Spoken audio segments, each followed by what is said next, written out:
to imagine all life as you know it stopping instantaneously and every molecule in your body exploding at the speed of light. Total protonic reversal. Protonic reversal. Protonic reversal with your host, Conan Neutron. Broadcasting from a secret underground lair in Milwaukee, Wisconsin. A gigantic middle finger to everything that is rock about music, rock and roll, and corporate power. Thing is, though, if you don't laugh, you're going to go on a killing spree with sharpened nails. Confidence of a hero or a fool. I wasn't exactly certain which. Could not be more professional. It's only one I choose to devote my life to. That's okay. It means something. It means something. And they got away. You know, that's my take on it. What's yours? Protonic reversal. That's like a science thing, right? Indeed, indeed, indeed. Is a science thing, is a science place. It is a scientific fact that we're all up in your face. It's time once again for the one, the only Protonic reversal. Whoa! Coming at you, folks. Last show of September and last show for the next 3 weeks. So I'm going to be on tour, so I will not be doing the famed internet show Protonic Reversal because I will be playing rock and roll instead. I am very pleased though to present to you tonight, shortly in a couple minutes, a great artist, Mike McGinnis from Fight Amp, Lodos, Rhythmy, Knife Hits. Fantastic guy. Looking forward to it. Making the effort to have him on because it's important to me that there's a new Rhythmy record. So really excited to talk to him about all that and get down to it with Mike. Before we do that, though, let's get this housekeeping situation under control, shall we? Welcome to Conan Neutron's Protonic Reversal. I'm your host, Conan Neutron. I'm a rock and roll lifer who's been touring and recording for 23 years, most known for the band Conan Neutron, The Secret Friends. Music is a huge part of my life, and I use the format of this very long-running podcast to talk about music with musicians whose work I enjoy and respect, but who may not be household names. This is episode 355. Yeah. If this is your first time listening to this show, archives are available for free. No ads, no sponsors, no kidding at protonic-reversal.com. However, if you want to support the show and get episodes sooner, $1 a month at patreon.com/protonic-reversal will achieve that goal. Also, if you like the show or even just a single episode, please feel free to like, subscribe on your platform of choice, share around the internet, or even leave a review. All that helps people discover the show, beats back the almighty algorithmic overlords, and it's just a darn nice thing to do. So there you go.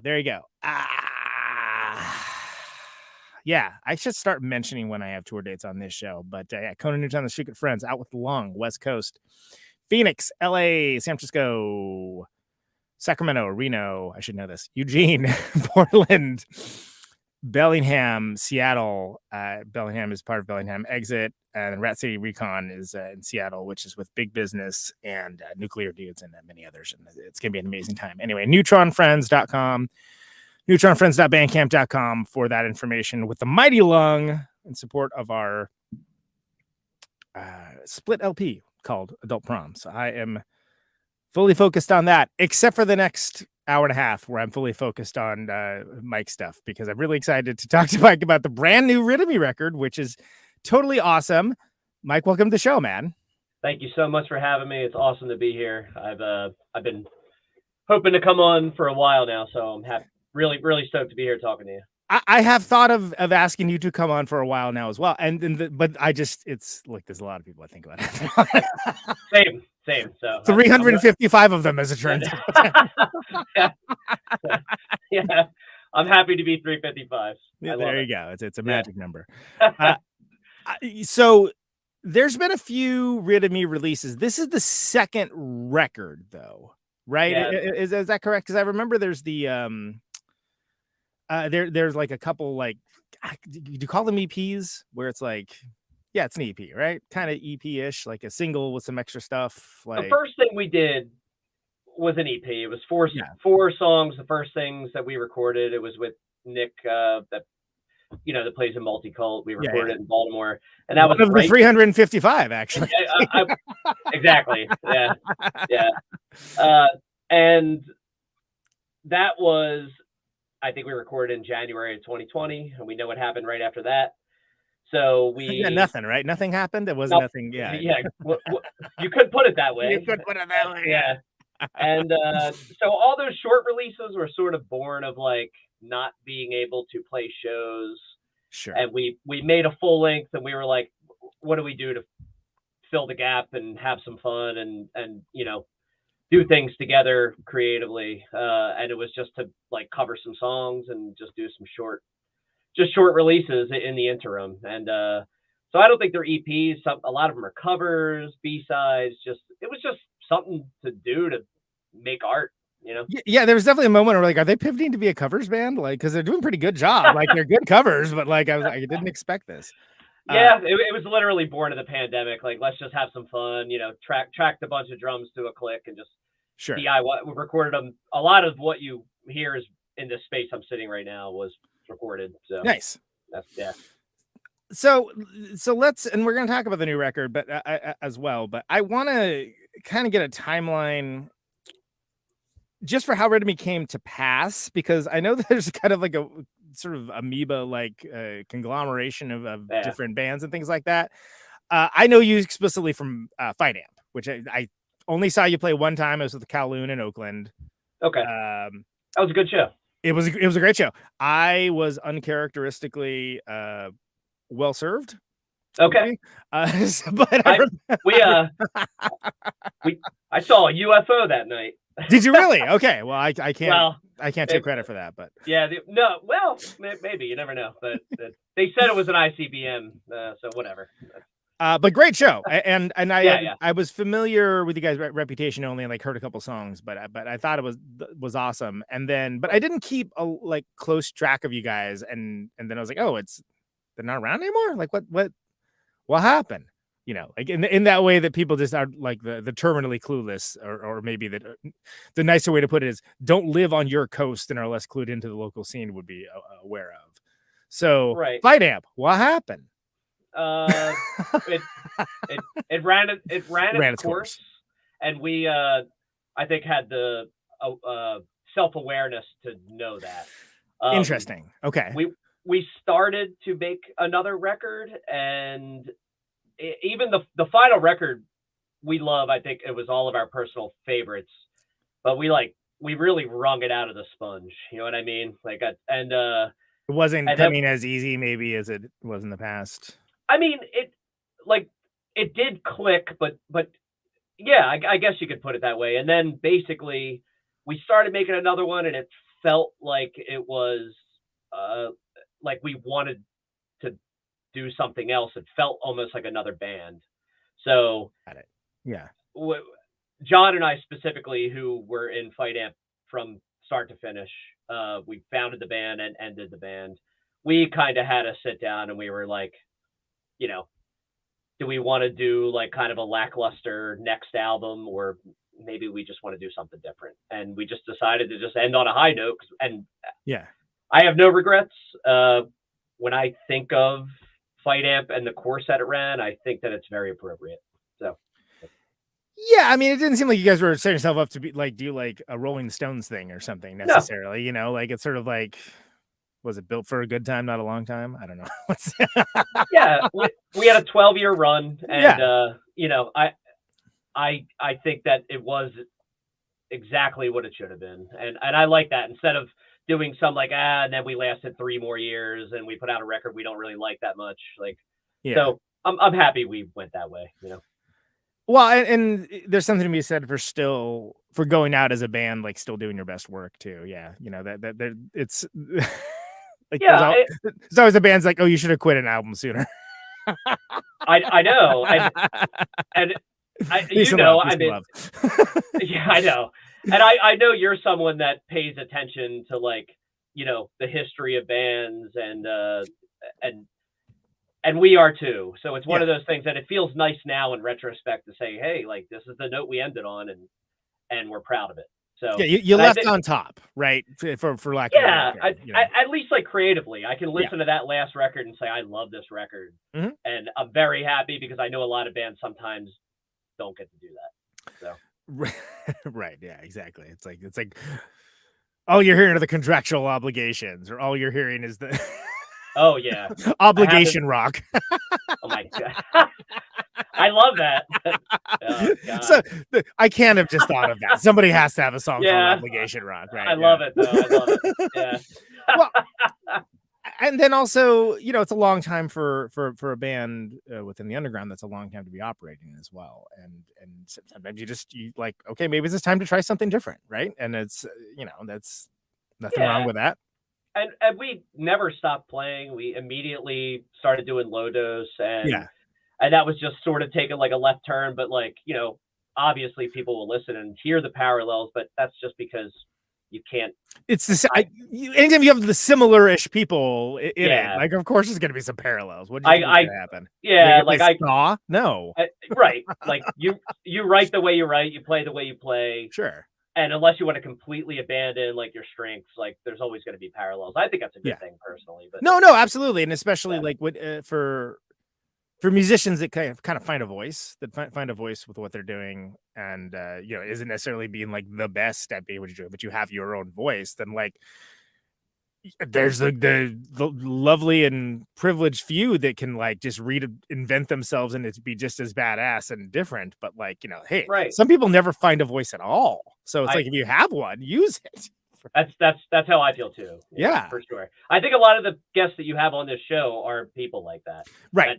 That have a voice, and that's, you know, probably what attracts us to a lot of the similar types of bands and music that we mutually appreciate. You know, it's you know, it's somewhat indefinable to like a larger audience of people, but obviously there's an audience for it because people connect with it, right? So it's like it's just a matter of absolutely, yeah. You know, it's just like make the records you want to hear. You know, and I'm also making the podcast I want to hear. That's like still after almost 10 years. Yeah, I love that. 10 years in April. Nice. Congrats. Well, thanks. Yeah. No, I have this kind of not so secret goal. I'm like, it'd be cool if it was like the 10-year anniversary and the 400th episode, but then I have to like not. But I'm like, oh, how many episodes would I have to do before that? And then I'm like, okay, and I got touring too, and I'm like, we'll see. I don't know how much. I mean, it'd be a cool number to hit, but it is funny because the Thursday of that of the 10-year anniversary is a Thursday, which is like, oh, great, then the show's always been on a Thursday, so that would be awesome. Not that anybody cares. Nobody cares, Mike. Nobody cares about that at all. But I care about it. You do, yeah. So that's what matters. Yeah. So low dose, right? So low dose gets going. A little different, you know, not like egregiously so, but a little different. You know, it's got its own thing going on. Yeah, it was like, you know, we smashed together some things that like Fight Amp would have done, but clearly Itarya brought like a whole new element. Yeah. And, you know, and but it's like a pure like in-betweener album that exists, you know, like it's like a chain link is the way I look at it, you know. I still love the record we made, but you know, it's very appropriate that it was a one album band. So well, and it's like it's a chrysalis, right? It's like chrysalis, it's something that's gonna help you on your way to like what it's gonna be, and it's gonna be totally around for that time. And and there were notations of like, you know, what's to come with that band too. But it's interesting because like I almost feel like when Rid of Me first started, it was like not a head fake exactly, but I was just like, oh, interesting. Like it wasn't like super far afield, but I was like, I didn't quite expect that, but that's kind of cool. Like it was interesting. And like in a way that, look, I like to be surprised. And most bands are not surprising.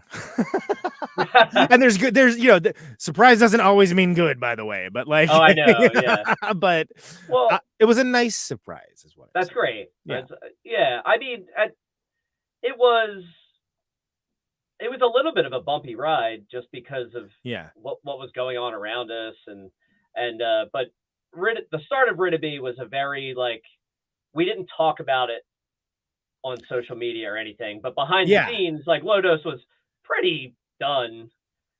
We didn't even really talk about it amongst each other, but like we sort of it just was done. The writing you kind was, of felt it in the air that like, and there were just like life things happening that it wasn't going to allow for it to continue. And so Itarya and I were like, let's do this thing, and let's be a little bit, we kind of knew that we wanted some different elements to be involved. Where in Lodos, it was like, oh yeah, it's still just whatever comes to mind. Like we sort of like intentionally were like, we wanted to harp on the dynamics a little bit more. Yeah. And we wanted to add the post-punk a little bit more, and like, so that was all like intentional. And then, but even that, it took a minute to find who the band was, like, because I'm definitely a firm believer in allowing whatever's like welling up inside of you to define what you're doing rather than forcing it. So right, and because there's this one sense that's coming out from an academic place of let's do X, Y, Z graft on over here, and then there's just sort of like, well, what are you feeling right now? And exactly, and I feel like getting more into the like whatever, like the loud, quiet, loud.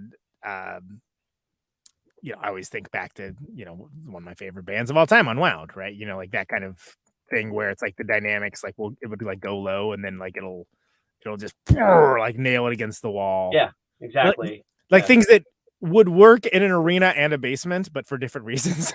Yeah, totally. It's a good way to put it. And that's, Unwound. That's even Fight Amp was highly influenced by Unwound. You might not be able to hear it, but in the way the parts go from part to part, like I've been highly influenced by that band for 20 plus years. So. Oh yeah. And I know game respect. Yeah, I mean, I get it. It's nothing wrong to the choir. Yeah. Right? Yeah, nothing wrong with being, taking some influence from geniuses. Totally. It's okay. It turns out, and I like that blending that with like heavy music. I think there's more of it happening now, but I feel like for a long time there wasn't. I mean, not as much. Let's put it that way. I feel like there's a lot of like they're like Hot Snake score bands where it's like, oh, you like Hot Snakes, huh? Okay, cool. Totally. Now there's like Unwound core bands, and I say it's great. There's the worst things in the world. Don't get me wrong, but yes, I love it. Like you see kids like rocking that stuff. It's like hell yeah, that's awesome. I know. I hear it a lot. I am never going to complain about that, especially now. Like, I think like if there's guitar music that you like and it's happening right now, I'll take it for the most part. Sure. So, and especially if if someone sounds like Unwound and only Unwound, I'll still say that's great. Fine. Yeah, there's worse bands. I mean, totally. Yeah. Worse bands sound like. Yes. Like it's just like, I love that like there's still bands that like, yeah, you have Fugazi records, huh? Cool. Right on. Yeah. Great. I love Fugazi too. I know.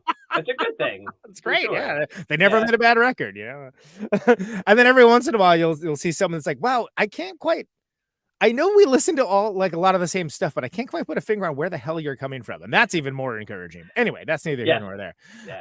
I like that, so Lodos kind of started bringing more of like the loud, quiet stuff, like kind of almost like, I can't believe I'm going to say the word slinty bits, but slinty bits that are like, like in expressing, working a similar angle for that style of music, like the intertwining and the dynamic. Which like, hey, look at Kowloon, right? Like they are not immune to that themselves. Thank you, John Howell. but absolutely, yeah, and expertly done. Yep. They're a great example of a band that is categorized as a heavy sludge band who writes their songs very similarly to Slint and Unwound. Mm-hmm. And it strikes me like right in the chest when they do stuff like that, because it's such an amazing way to write songs. But at the same time, it is its own thing, and that's what's incredible. They do, and bands like that, and they have always had their own voice. I remember it was kind of crazy to see it to see if folks catch on to it, because I assure you they did not originally. Oh, I know. Yeah. I know. I'd say It's just hard to believe. It was I'm fairly sure that's why Fight Amp and Kowloon Walled City became family. Sure. Because Yeah. That sentiment you just stated, it was like, well, people aren't necessarily catching on to us for the right reasons. So like I remember I think we should be family. So I remember a certain show was like really early on in their career that like a bunch of people now claim to be at. It's like, oh, you were there all right, outside while they played the entire time. You know how I remember? Because I wasn't. Right. Yeah. Not to be like I just like that's the nature of course people, you know, have their own tale that they tell and whatever. I'm not show shaming people. I'm just saying, like, if you're gonna front, then prepare to take a razzing. That's right on. Right there with you. But yeah, so that goes back to, so speaking of Kowloon, like I always felt that Kowloon and Fight Amp were an excellent combo because it was sort of like, I feel like there's common cause and kind of like a similar approach, but not really sounding that much alike. Really. You know, it was like in that way that like okay, like Unwound and Melvins would be playing together like back in the day, you know, where it's like, oh, these bands are both fantastic, but they don't sound like each other. Well, it's the same thing. I mean, Rid of Me and Kowloon play shows together now, and that's I forgot about that. Yeah, we don't sound alike, but there's like, if you listen intently, there is absolutely a parallel. Yeah. What exactly it is, I don't know if I could put it into words, but there's a thing, you know, like I don't know what it is. It's, you know, maybe common influences or similar ways of thinking about how to, you know, present things aesthetically, but or sonically, but there's a commonality of language to it. Yeah, that's perfect. Thank you. Yeah. you nailed it. That's exactly what it is. So okay, so then tell me, and sorry, all this was sort of like we're going to the lead up from Lodos over to Rid of Me, and I sort of took us off track with a bunch of. No, it's okay. Yeah. You've heard the show. So it wasn't so much conceived as like, hey, let's make a band that's like this. It was more like, this is like just kind of like what we're feeling right now, and let's grind on it. Or was it more like, hey, let's have this be a little more fully formed? Because for me, it seems like you guys came out pretty much fully formed from the head of Zeus. You know, it was like right there. You're speaking of Rid of Me? Rid of Me, yeah. Whereas Lodos was like, hey, here's a new thing. It sounds like this. Right, yeah. Yeah, I know. And Itarya and I had a more specific idea about what we wanted to get across, for sure. And then, you know, our old friend Mike Howard, who was the second drummer in Fight Amp, had expressed interest, and, you know, he was like, hey, like my life has come around to a point now where like I'm ready to dive back into playing music more full time. And so we linked up with him, wrote a few songs, and it was stuff that like I was banking in this like little few month interim. And then we made this, you know, we had specific ideas and talked about them. But again, then like the pandemic happened. Right. So and that's right when you're getting going, right? It was, yeah. Literally, we recorded the EP in January of 2020. Yeah. And then the NBA shut down in March of 2020. And that's right. You know, that was the. That's how you know, like, oh yeah, it's real, it's real now. Yeah. Yes, yeah. And we were scheduled to go on tour with Soul Glow with our new EP. Right. So that tour was in like May. It was obviously canceled. We put the EP out on The Ghost is Clear with and Knife Hits. It was a split release. I think also in May, but at that point everybody was locked down. So it was one of those things where we were like, okay, we can't do anything. Let's write a full length and cover a bunch of songs and just make a bunch of music, you know, like, and I think keep playing music together and keep exploring. Okay, sure. And I think that is what, in retrospect, it allowed us to like form, instead of saying, oh, we recorded 4 songs, let's go on tour, and who knows, let's figure it out while we're on tour. Instead we then made an LP. Like we're 22, yeah. Exactly, which is what would have happened. You know? Sure. Like, we would have had a blast. It would have been awesome. But I think maybe would have changed the trajectory of the songwriting. Sure. And then so we made this LP. We recorded it and got it out in 2021, and we were still gelling. And then we immediately started writing this next album. And so the songwriting and present, how it's presented and everything really became more of a focal point than going on tour, because we couldn't go on tour. Because it wasn't even an option. Sure. It wasn't an option. Yeah. Okay. And I think it allowed us to really find like what the band is. And now this newest album, like, in my opinion, is it feels like band defining. And now it's like, now I think we can look at it and say, hey, this is us. This is like what we are and what we can be moving forward. Whether we want to take one path or the other from that album, like it really feels like a landing spot. Well, it definitely feels like a mission statement record, to be sure. Yeah, but it also, which isn't a short sell, and of course the record before is Traveling, right? So that it was like this. It was end of 2021 is what I remember it being. Yeah, it came out in December. I think we recorded it like well before that, because a lot of it was self-recorded, and I was learning my chops on that at the time. I've come a long way since then because of that album. Sure. So we really took our time. Again, because of the pandemic, there were times where we couldn't get in the room with each other because someone had COVID or something. And so like the recording process wasn't like, oh, we'll just go to the studio and do it. It was a very like we did some tracks and then went back and did more and recorded a ton in this space right here, a lot, and went back to the studio to mix those tracks. And so we recorded it earlier in 2021. So it was a long process. So was that so with the like the EPs, like the various, like the Deftones one and the If It Makes You Happy and all that, was that all like earlier on from that album, or is that kind of like in that just like fluid, like let's just record stuff and we'll see what happens? If I recall, there was a batch of covers that we did prior to the album, and then a batch we did post that album. Right. And it was literally just like because we just wanted stuff to do and stuff to release because we weren't playing as many shows. Now in the last year, like we've gone on tour a couple times and stuff, so that's taking up more of our time. And people are like, what are you going to cover next? So like, we probably aren't for a little while. Right, exactly. Because people are like, are you guys like a cover band now? Like, what? Yeah.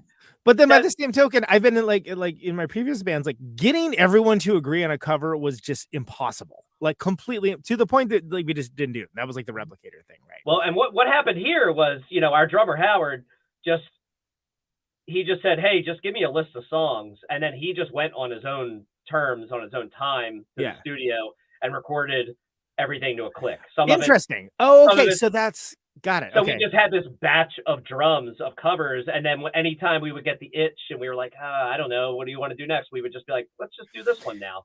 Because I was curious. It worked out. It was nice. And it was a lot of fun. Yeah. And it's one of those things where doing a lot of those, like someone would say, why did you cover this? Like, this is weird. I don't like the one thing that I like love that Rid of Me does, because it's like my ethos is like, there are no rules to this stuff. Yeah, it's not. Yeah, like settle down, like, nerd. Yeah, and it's like if all a cover does is get like 5 old heads or so, or like to be like, I don't understand why you did this in a YouTube comment section. I'm like, well, mission accomplished. Then it's too bad you're forced to listen to it. You like you could just It's like we're just doing things. We're doing whatever we feel like doing. If you don't like it, it's totally fine. There's no rules to this game. It's making art and having fun. And like that's a big part of what this band is. It's part of the process of playing music and playing music together. And to me, it made more sense for the band identity as well, but again, I was just so curious about the internal process because again, I work in a dictatorship now, and I still never remember to do covers. But like I worked in like a Bolshevik absolutist democracy that just was like nothing ever got through a committee, and it's like there's 3 people here, but nothing will ever be agreed to. The thing that I find, I'm band dad, so I understand. If someone just takes like this initiative and just goes, I did this thing here. Generally something will come of it, Sure. Like Howard recorded Smells Like Teen Spirit as one of them, and I'm like, why? But but the most overplayed song of our generation. No one needs to hear it again. And I was like, well, how do you want to do this? What should we do to make it different?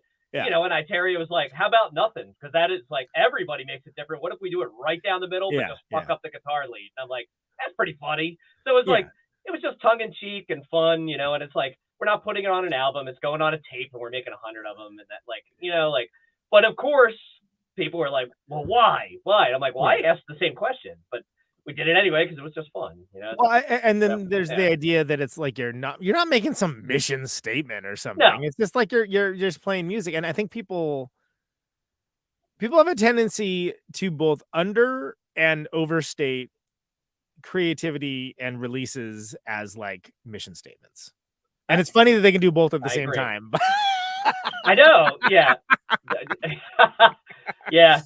I know exactly what you mean though, because that is, you know, I think the Melvins are a band that fall victim to that a lot. Where they're like, no, we're just like doing like, why is this all noise? Like, I can't believe your new stuff is all noise. Like, you know, they're gonna do more, right? Like, oh man, when they did that Beach Boys cover, the I fuck around, like, and it's just like. They did that because they thought it was funny, because it amused them, and a bunch of people got mad about it. Why are they doing this shit instead of like playing more stuff like Bullhead? Man, because they made Bullhead like years ago. Like exactly, yeah. And they're going to make more sludge songs. They're going to make more rock songs. Yeah, don't worry about it. And yeah, if you don't, okay. It's always very strange to me that people put this cap on like a band is this, therefore only deliver this to the public is right. So wild to me. It must be serious business. Only. Yeah. Right. Okay. And I want to like, I definitely want to like fight against that occasionally, you know, like, but at the same time, it's very important to me to have a mission statement. Like, sure. No, so, it doesn't take away from it. But then also by the same token, I remember being like, really covered Interpol? I'm like, really? Yeah, like, and I was like, why not? Right. That might be interesting. Let's check it out. And I was like, yeah, that's pretty good. All right. I would never in a million years have thought of doing that. But also like, you know, my ex-girlfriend used to listen to Interpol, and like therefore I absorbed that band without really thinking about it. but like I was like, oh yeah, and I was like, I know this song more than I thought I did. Yeah, I'm not mad at it. It's fine. I was just like, oh yeah. But you know, we also took it and like pumped it up a little. You made it your own. Yeah, it sounds more like an actual post-punk song when you guys do it, you know. Like that's what we were going for. Right, like, right. You know, what if we made an Interpol song more of a post-punk song? So right. Yeah. Well, mission accomplished. So right on. Yeah. So anyways, all of these things, all of the playing of music, kind of like not taking it seriously, but not taking it too seriously as far as that goes. And then kind of gestating the band during this crazy, unprecedented pandemic of, you know, abject loneliness and disconnection from everyone 100% as well. Yeah, you know, like tough time for everybody. Tough time if you're just being a human, truth told, right? But let alone if you're creative, you know, it's I mean, it's a time that you can easily fall into like an existential crisis if you allow yourself to, you know. So and that a lot of the themes on like both Rhythm LPs like touch on that, you know, where it's easy to kind of disconnect or disassociate and fall into an existential crisis and be like, I don't really understand what's happening in the world at the moment, you know, like or what it has to do with me, you know, or the people that I love. So right, yeah, I think that it's notable. I mean, and I think it's something where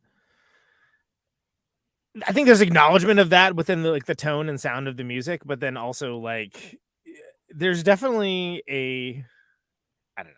It's gonna sound like I mean it's ephemeral and I don't, but like focus on fun as well, where it's like, no, we're playing rock music. It's gonna be all right, kids. You know. Yeah, it's gonna be okay. It's gonna be okay.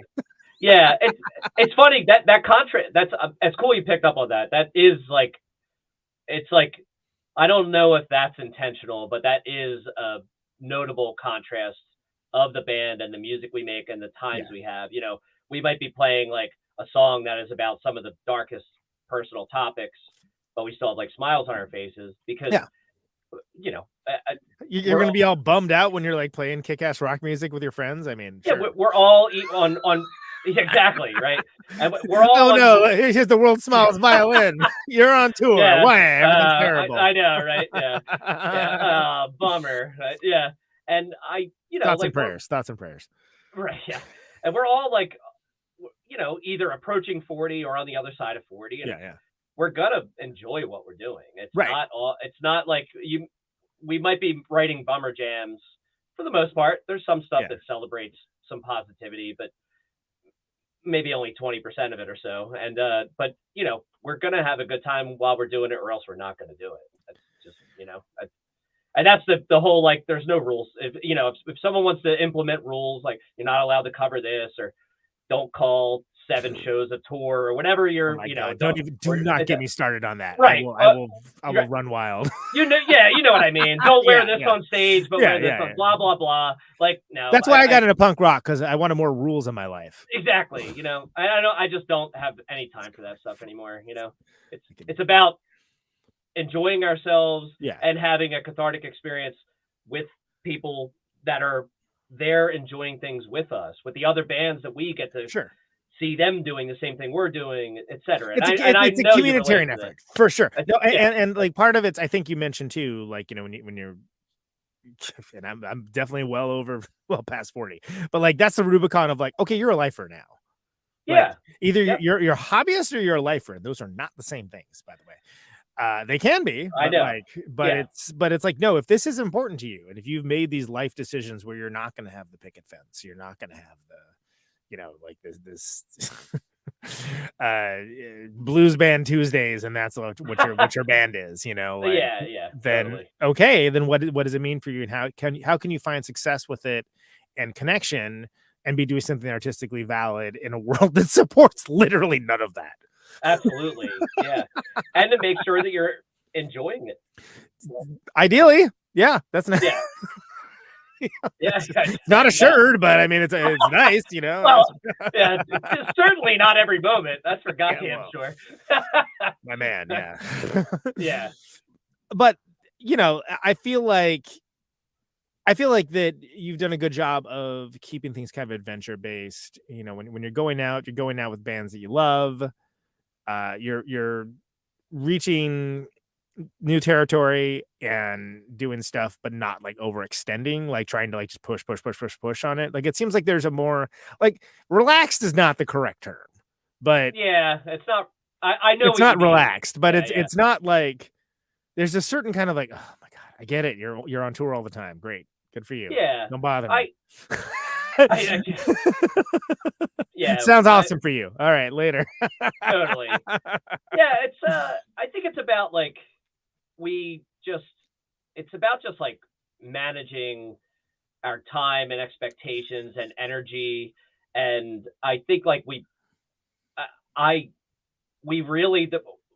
definitely learned, especially during the pandemic, is that, you know, we make the best art when we're not being strained to pushing to do something, and we got to finish this thing, to spin our wheels or do something we don't want to do. And that is a thing with Rid of Me, is if we don't want to do it, we're just not going to do it. Just the end. There's no like, but if you do it, there's a thing that happens. Like, no, it's just, we're just not going to do it. Ding ding ding. Yeah, you did it. Yeah. Exactly. Right. Yeah. So I think it's that. It's like, you know, if we're going to do something, we're going to do it with people that we love. We're going to do it, you know, or with people that we're like, hey, like, these are new friends of ours, and we've like really hit it off. Like, let's do some stuff together in the way that always happens at every show. Oh yeah, totally. Yeah, sounds great. Yeah, I know. But, it's just about. But I'm the guy that will actually do it, though. I'm like, great. So it's gonna be this. Oh, you were serious. Oh, okay. I mean, same. Honestly, like, okay, sure, yeah, okay. Sometimes I am pushing for things that the rest of my band is like, I'm not sure what you're talking about. Sure, yeah. That's why you gotta like keep that enthusiasm level at the correct level, not the pushy level. But right, totally, 100%. But yeah, no, it seems like you guys are keeping things like, you know, like relatively adventure based, right? Because you're getting out there, but and you're playing, but it's not like to the point of breaking the band on the rocks. No, because with effort. I mean, that's about having, like, I've learned from the past that keeping the long game and like the bigger picture in play, rather than just saying like push, and then I've seen 1,000,001 bands push, and then the band falls apart because one of the members starts getting burnt out, and then the other one is like, well, that guy's the reason I'm in this band. And then it just all crumbles. The next thing you know, it's like, yeah, what happened? It's like, and again, I do think like touring, like the whole like, oh, you got to tour like 4 to 6 months out of the year is a very like 2003 way of 20 years ago that was absolutely true. Yes. Yeah, and like I spun my wheels on the road, and again, Rid of Me toured the country this year. Like we're still going to do that, but we're not going to do it and then get back in the band and do it again. No, if like. We are both friends with bands that do that, and they do it successfully, and more power to them. Fucking awesome. Great. I just don't. Yeah, and I just don't necessarily think it's for everyone. Like I know that if we did that, we would probably stop. Our songwriting would hit the brakes. Would suffer. Perfect example, Lung, right? Like, I'm about to go on tour with them. For me, it's like, 10-day tour. Great. We're covering the entire West Coast. Awesome. Strong territory for us. It's going to be great. And it's like one sliver of like 1/10 of what they're doing all during the fall. And but that's them. They tour like they're Black Flag or something. And it works great for them. And that's awesome. I love them for it. Nerver right now is a great example. Oh my God, Nerver. They're wild. They're pumping out awesome recordings and doing awesome tours. And top it's of their game. If you can do both, and that's how it is. Like right on. I appreciate. Like Kowloon Walled City is like sort of the other side of the coin. Completely, like they could. It's like you guys could totally play more. You know that, right? Yeah, but everybody would love that if you did that. I love that it's I like, and they know, but oh, totally. But I think there is merit to like being like, hey, like when we're there, you should come see us. Because we might not come back for a couple years. It's the shellac model. It's basically the shellac model of like, which I love. Event. No, it's great. And if you're a band that has that level of interest and can pull that off, that's great. That's awesome. And then it makes it all the more special for the people that are there. Totally. Which isn't to say that like there's more merit to doing it one way or the other. It's just whatever works for you. It's whatever works for you. And I think that like, it again, it goes back to saying like there are no rules. It's just like whatever, if you can have enough self-awareness to go, this is the way we should do things and it's working, that's what you should do, and whether it's a lot of shows, not a lot of shows, a lot of records, not a lot of records, like it's self-awareness I think is the best thing. And it's not one size fits all too. That's the other thing. And that's what people, it's amazing that people need to be told that, where it's like, okay, how is that everyone understands that there are different models and methods of operation for almost everything else, but like with touring bands, it's like it has to be one way. What? Why? I know. Why is that the thing? There's no one way. That's not. I think that a lot of industry people have led people to believe that. Well, because they're probably literally profiting off of it. Totally. I guess we answered the questions. All right. Good night, everyone. Oh, money. All right. Turns out it was money all along. It's money all along. Yeah. Well, and again, I want to be clear that I'm never going to denigrate anyone for. We're doing it. We're going to keep our overhead low, and like we're just going to go. We love playing. We're going to be out there and playing all the time. Awesome. Hell yeah, absolutely. Many days I will be like a little low key jealous of that, maybe. But then I'm also like, it's fine. I do what I do, and I'm happy with what I do. And I feel like you have to find what works for you and what works for your outfit, what's best for the art. Because for some bands, it's very much like we have done our touring. Now we're going to stop and we're going to write the next record. And now it's like, well, cool, but you could also just keep doing this in real time. Yeah. I mean, like, you could just like record a couple songs here and then these songs there and whatever. That's okay too. There's nothing wrong with that. Yeah. Again, it really is like, it's just what works for each individual person, I think, So tell me, and what I want to do, so let's talk more generally about Access to the Lonely, which of course is the new record member to me. And it's at the time of this recording has not yet been released. It's November 3rd, right? November 3rd. Yeah. The full album comes out November 3rd. As of today, 5 songs are out. The 5th came out today. If you're listening to it literally with like the time we're doing this, but by the same token, I mean these things sit on the internet for forever. That's why I've always been weird about like, hey, here's our tour dates. I'm like, those are going to be over in like 2 weeks, and people like it's an on-demand universe, is what I'm saying. Yeah, but agreed. I think this is a weighty record. There's a lot to it. and I think it's worth kind of examining it song by song. But before we do that, tell me, like, from a more overall perspective, how it came together, because it's not that the other stuff felt not there was a lack of cohesion to it, but like it definitely feels like more authoritative as a band, if that makes sense. Yeah, it does to me too. So yeah, and it sounds great too. I mean, it's Thank just you. like sound wise, it sounds awesome. And I know that didn't Scott mix it? Scott Evans mixed it. Yeah, he's pretty good, that guy. Yeah, it's all right. It's getting good.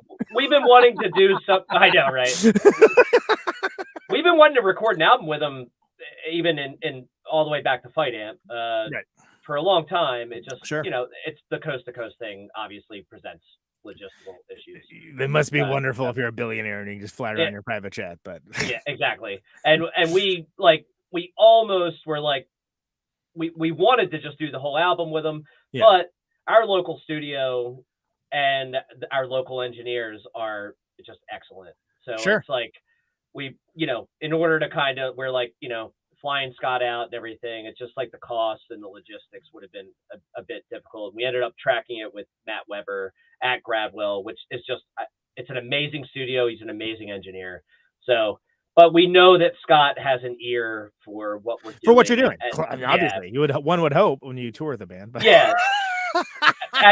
Yeah, I know, for real. So that's like, but obviously he's got a great ear, and even just for like the sound of what y'all do, it's a right down the line. Like, oh yeah, of course that makes sense. Even if you didn't have this personal relationship, it would be professionally a great match. Yeah, agreed, for sure.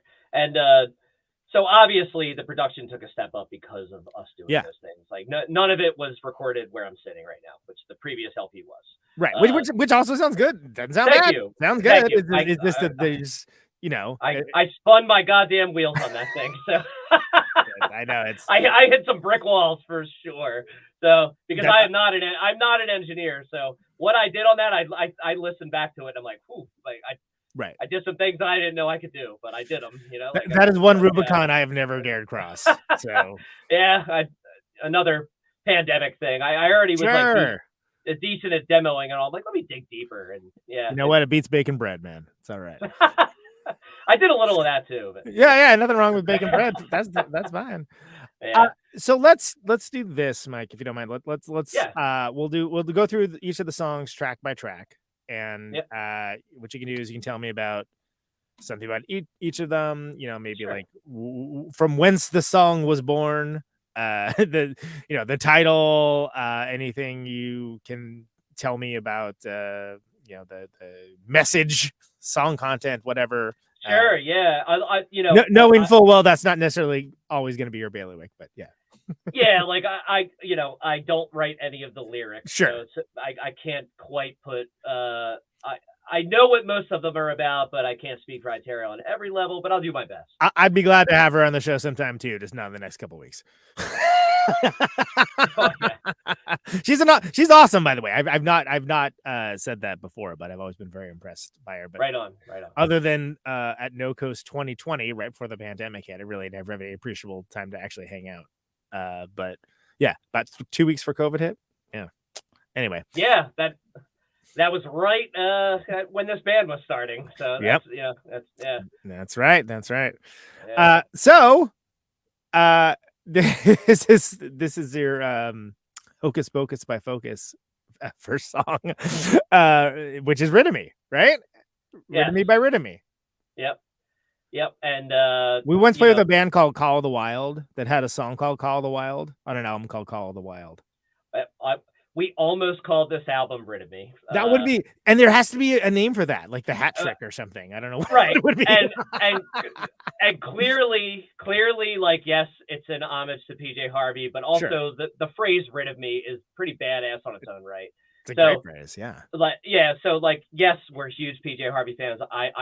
We love that album, right? But the phrase is also its own thing, and that's where like, hey, like, it's a good band name other than just that album. But I will say, almost calling the album Rid of Me was going to be a little bit of a poke at the people that are always like, oh, PJ Harvey. Yeah, Like, we were like, oh, it would be really funny if we just called this all Rid of Me by Rid of Me. Yeah, you know, kind of one up PJ Harvey in this like really absurd way, you know. So, do you think that the band has come to her attention? Probably has to have at some point, right? I don't know. I mean, she's on such an artist level. That's true. Like that, I'm not so sure. Hey, that would be amazing. I mean, you know, I can ask Alan Johannes. Maybe he would know. Hey, right on. Please do. Yeah. Hey, so yeah, right? Yeah. I'm not gonna do that, by the way. No. You should not. Yeah. Don't worry, I won't. Yeah. But it would be. I mean, like, it's not outside in this world of, you know, people click on the thing and they find the stuff. Like, it's not outside the realm of possibility that she would be aware of it. No, it's not. We did that Interpol cover, and they shouted us out on Instagram for doing it. Yeah, there you go. So, like, there is a thing that happens now in this day and age for sure. But, you know, she to me is on that, like, Nick Cave kind of like, she's just this mega artist, you know, like, that's sort of, it transcends like being a musician. And hard to agree. And by the way, Nick Cave played in Milwaukee last night, and I was like, oh man, I totally want to go to that. But it was like, oh, tickets are how much? No, man, I'm going on tour, man. No way. Yeah, good call. But I would love to have seen it, but I would have loved to have seen it for free. Even more. Right on. Anyway, we're talking about your record, Rid of Me, not the album, but Rid of Me the song. Tell me about the song. It was one of the first ones we wrote for this album. So it felt very like it really did guide us. It's kind of why it was the lead single. It guided us down the track of like songwriting for this. Sure. I think it was the second or third song that we wrote on the album. And it was something that it was like a stepping stone, that, you know, the loud, quiet, loud in it. Mm-hmm. And, you know, just the way it came together felt very like defining of what we were about to do for the rest of it. And that's why it's the first track and like why we released it first out of all of them. So yeah, I was going to say, did you had a mind towards that? This is going to be the first song on the record early on, or that kind of manifest later?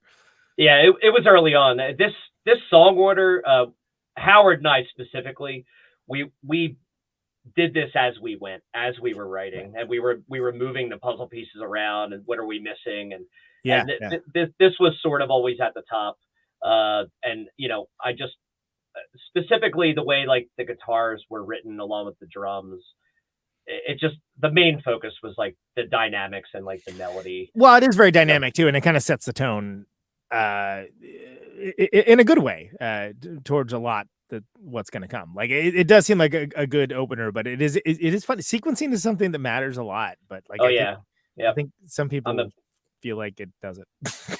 Well, we're sort of in an age now where the album is, some people aren't album people anymore, and we are. Yeah. So sequencing, if you're going to make an album or be a fan of albums, sequencing means a lot. So yeah. Well, yeah. I mean, you're basically doing a mixtape of your own band, right? So. Exactly. Yeah. Totally. Right. So speaking of which, anything else for Rid of Me? I don't think so. That generally sums it up, you know, without going into the lyrics, which, you know, it's for Itarya is a very personal thing. So, you know, it's about a personal relationship, you know, and but I think that if you like read the lyrics, you can generalize it and make it relate to something within your own life too. So. Yeah, it's not so specific. No. There's like alarming specificity to it. It's like, oh, okay. You know. No, there's no last names or anything. No. Right. It's middle initials that happen on a Tuesday at 8:45. Wow. Yeah. Okay. You know, really, no. Wow. Yeah. Nuts. Okay. I'm so lonesome I could die is the second song. Yeah, which is a you know, a play on I'm so lonesome I could cry. Obviously. There was a word for that type of wordplay. I don't know what it is. And I don't know what it is. Yeah. Yep. I like it, but I don't know what it is. Yeah. What about this one? Also a very personal thing for Itarya. It's about a very specific relationship, but again, it's sort of generalized into a very, it's generalized and it's like a breakup song, you know? Right. And so, like, you know, you could read the lyrics and say, hey, I feel all this, but it is about a specific situation. The way the song was written, I wrote the guitars, and I think I started the song by writing both my guitar and the second guitar and presenting it to Howard. And then he came back and said, hey, I'm going to do this thing where I'm going to like do all these like post-punk dance beats and then put like blast beats and hardcore beats and D beats within that. And I was like, I don't know how that's going to work, but let's hear it. And then sure. Yeah. So we did it. And it one worked. of those things that like you describe it, it's like, that sounds terrible. And it's like, Yep. and then you do it like, oh, this sounds great. Yeah. And now I love it because, Yeah, you know, sure, we do have like some hardcore roots, you know, like we live in Philadelphia after all. So, you know, we, so, you know, like having like some hardcore beats in it and having a dance between that and like some post-punk dance stuff. Yeah. You get a little hardcore concentrate in there, you know? Yeah. So we can just add water. I love it. So I'm glad that that ended up working out, and I think it works out in like a catchy way, which that might be my favorite song on the record. But you know, so personally, well, it's interesting to bring it up too because I was wondering, you know, how it all comes together. You know, again, there's many different ways for a band to operate, many different ways to write songs. So you hear a song like that where it's like, oh, it's sort of like, do something different here. Okay, how about this? You know, or was it more like, you know, hey, let's have a hardcore specifically thing here? I don't know. I this one, we write songs in, you know, there's no set way for us, but we demo a lot. So okay, cool. And people listen to them? Yes, yeah. We're a that's a joke literally just for me. Sorry. Oh, trust me, I understand. I've been there. Yeah. Actually, Rebecca from Multicult, who I used to play in Fight Amp with, she coined the term Dropbox band. At least in my world, she coined it. I'm sure, you know, but she's like, oh yeah, we're a Dropbox band. And I'm like, well, Rid of Me is absolutely a Dropbox band, you know. There's 2 guitar parts. They're on a click.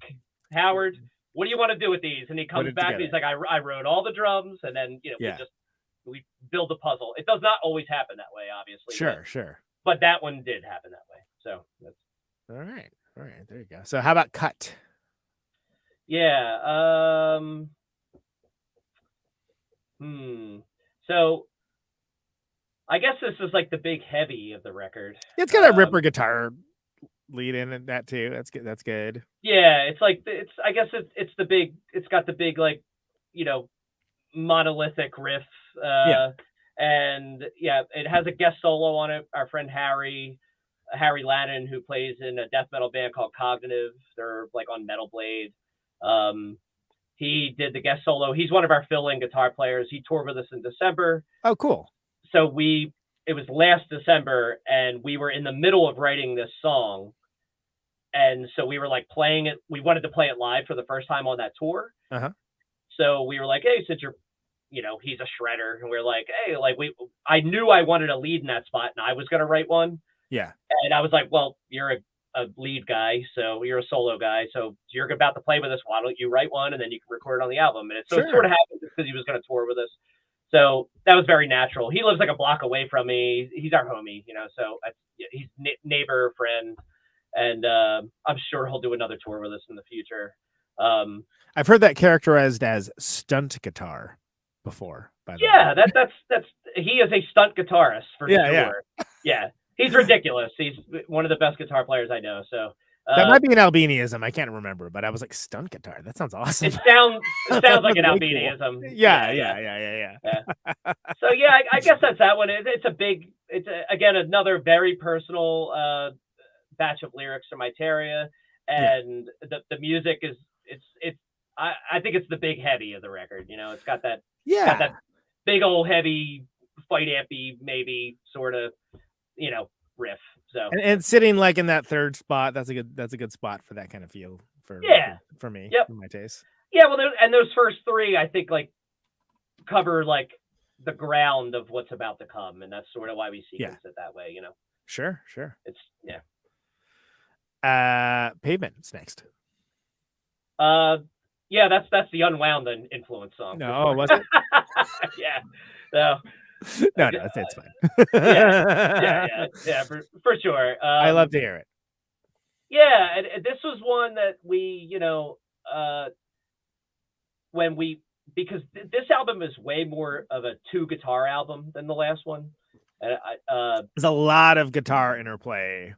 It's way more two guitar, and like the way we thought about the 2 guitars, like with the bass in the middle, changed a lot from the first album, where it was like there would sort of be like an accent guitar and then like a main guitar sort of on both sides. This is panned, everything like AC/DC style almost, right? Yeah. Oh, totally. But this is like there are songs where I think the guitars don't play the same thing ever on this album, right? And it's almost like if one of your speakers is out, it's a different record. Yeah. Yeah. It's super totally right. Like if you listen in mono, like and like a guitar part is missing, it does sound like a different song. So this one was one where we really dug into that 2-guitar interplay. Sure. Yeah. So I say Unwound, but it has its own thing because it is very 2-guitar, and the 2 guitars, they dance, like occasionally they'll do the same thing, but not at the same time. So to me, that's sort of what defined this song musically for me. And I know a lot of these songs are going to be talking about the music because that's what I had the biggest hand in. Well, that's fine. That's fine. So yeah. Well, it almost reminds me of like how Jawbox, like the guitars are almost kind of fighting sometimes, That's a great way to put it. Jawbox does that, and there's songs on this album where I feel like the guitars are fighting with each other. Yeah, and like not in a bad way. It's just like, oh wow, it's Yep. none of this makes sense if you like are just thinking at it from a musical perspective, but it sounds 100%. great when you're doing it, Yeah. How You Say It Is the next song. Yeah. So this is like another one where the 2-guitar interplay really came into play when we were writing it, and when Jon joined the band towards the end. Yeah, like he joined the band like towards the end of the songwriting, or maybe like halfway through. So like some of these, like, and this was a song where when he joined and he and I were going over these guitar parts that like we really settled into like what this song was. And this is a lot of the 2 guitars like trading the parts back and forth over each other. Right. Yeah. And almost without sounding anything like Thin Lizzy, almost like Thin Lizzy in that way. Where it's funny you say that because there is a song coming up where there is that one that actually absolutely where we referenced Thin Lizzy when we were doing a thing. So, yeah. I mean, it's like anytime there's like guitars doing like dual stuff, like it's hard. It's going to sound like Maynard's going to reference Thin Lizzy. Totally right. It's one or the other. But as far as How You Say It Is, like also like it's sort of like, although like I had this kind of like upbeat post-punk thing in mind, it kind of like felt a little more relaxed and had this like something about it started kind of reminding specifically Itarya of like Queens of the Stone Age, and like and that's sort of the vibe that I think it took on, not intentionally. So like the vocals sort of like fell into this like melodic place that maybe like would be like a little bit of like a Queens of the Stone Age vibe. And we never tried to sound like any bands, obviously, but like that's after now that we listen to it, like feel like that's like it's settled into this pocket that like fills that little like gap on the record, for checks that box, I guess. Can I tell you that with my own stuff, like with our stuff, every time I'm like, oh man, like this is so shamelessly a whatever band ripoff. Like I'm like, oh, it's almost embarrassing. I don't know. Like, no, it's fine. They're like, oh, that sounds like Queens of Stone Age. I'm like, okay. That wasn't what I was thinking, but okay. I mean, I'm not mad about that. That's fine. Like because but because the thing is, like, what you think in your head and what the band thinks, right, is from the inside, and there's what the listener hears. Absolutely, and that's why I don't let that stuff bother me, because exactly what you just said. It's like it's not real, I guess. Like it's perceived. Yeah. Man, I once told Justin Strasberg, I was like, dude, I owe you royalties for this song. I'm sorry. and he's like, oh, okay. And then like you heard him like, really? Yeah. And I'm like, oh, okay. Maybe I shouldn't have said That's anything. good. Yeah. Okay. That's awesome. Yeah, But he did not hear that at all. But then by the Right. same token, if you think about what's another popular touchstone for a heavy rock band that has hooks and like has like weird guitar stuff, there aren't any. I know. So it's like it's a limited vocabulary because of that. That's it. Exactly. And again, what how you say it is versus how everyone else says it is. Yeah. Very different things. Wow. Yeah. I was not building to that, but No, that's okay, because that is sort of like like the song is about sort of like, maybe like not like physical bullies, but like people who like bully their opinions across at people, and it's like, this is how you say it is. Like, no, there's no your rules aren't my rules, it doesn't make it objective truth. It doesn't make it. Yeah, no, those vibes come across. I mean, and that's right on. Yeah. That's an evergreen topic, my dude. Yeah. Yeah, totally. Right there with you. Gutted. So this was sort of written. So I said "Rid of Me" was one of the first songs that was written on the album. This was the one that was written sort of in tandem with it. And the first song written on the album is the next one, "Hell of It," and that was something that actually was written for traveling and got left off. And so that's why that was the first one. But so other than that, the first two written for this album were "Rid of Me" and "Gutted." So I know the lyrics, they touch on feeling suicidal occasionally and like a way to let go of it. So again, it touches on like an existential thing. Yeah. Another unfortunately evergreen topic. Absolutely. Yep. Yeah.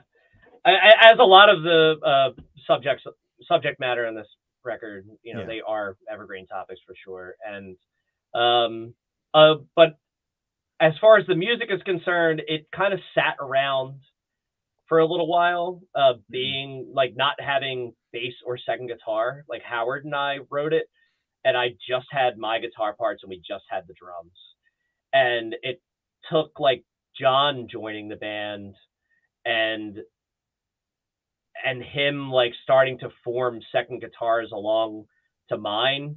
And so it's a very two guitar song. There's a guitar interplay on it, like, and again, not intentional, but it's sort of what some of the parts remind me of. It's like a little bit like Drive Like Jehu stuff occasionally, like on it. Yes. But that's all. It only happened after Jon started contributing, and I was like, oh, I hear like this little Jehu thing going on, and then Itarya was able to like.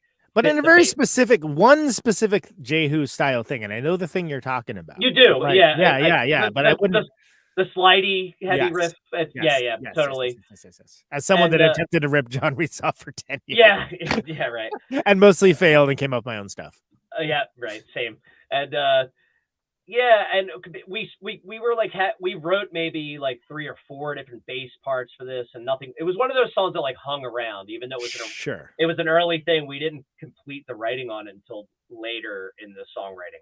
So. And now, it's one of the reasons why we released it early. Is it's one of our favorite songs on the album. I think it does the loud, quiet, loud thing very well, and the vocals, all the instruments, including the vocals, like do a good job of like dancing around each other, and it just sort of happened naturally. It wasn't like on purpose. Everyone just like found their place, and it took time to do that. So, word.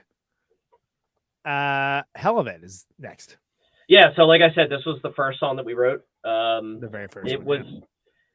It was something that was written at the tail end of the traveling demoing process. It just didn't make the cut. We, for one reason or another, it didn't fit the vibe, or was it just we just like we weren't done writing it, So we were like we were ready to go record, and it was one of those all right, like we'll just save this.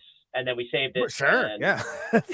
Why not? I think at the time, like it didn't have like any other guitars written yet. It was like the bass was like a little like, none of the flourishes were there yet. And we were like, it could use more work. So let's not, even though it's a short song, like Is that It just something was- that you did in the past at all? Like take something and be like, let's come back to this later. Yeah, always. Like you mean even in past bands? Yeah. Because I mean, I feel Yeah. like that's something that I do it a lot. the idea of that years and years back would have been like, what? Like, huh? Yeah. There's a song on the third Fight Amp LP that was written for the first Fight Amp LP that just never got figured out. Yeah. And got figured out on the third one. It's just trying to keep demos is really what helps. I mean, we're about to start digging into writing now, literally in the next couple of weeks, we're about to start digging back in, and we have like a basket full of just like demo ideas that happened at the end of this album. Yeah. And we'll probably start writing the next one based on some demos that were created during the process of this. Interesting, because nowadays I'm all about that, and that has yielded like great results. And I can even tell you that like there's a song on the first Sugar Friends record that was like, it was just a riff I had in Replicator, whereas like I don't know what to do with this. Yep. And like I was sitting there like trying to solve a problem on some other thing, and I just started playing that riff, and Dale's like, "Hey, what the hell's that? That's good." I'm like, "Oh, it's just this thing that I've never been able to do anything with." And it was like, oh, this is like a 15-year-old riff that's just been stuck in my head. So obviously it must be something there. Time doesn't matter when it comes to that. Like it's like absolutely yes. And I think that's interesting that you knew that like there was something here with this song, but like it wasn't the time for it necessarily. Yeah, that's exactly. It just like it wasn't there yet. And then when we got to the point of making this album, it just clicked very easily. And so that's awesome. I love that. Yeah, so it just happened.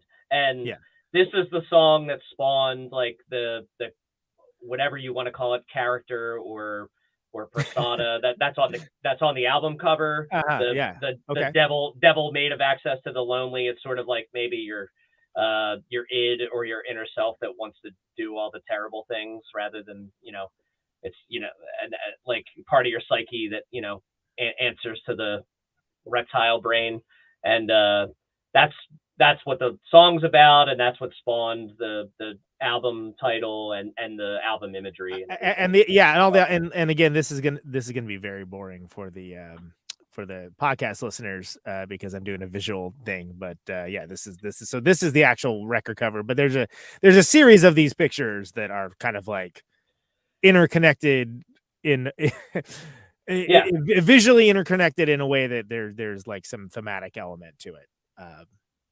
Yep. So, and if you are just listening, just go look it up. Just go to ridofme.bandcamp.com, right? Google.com.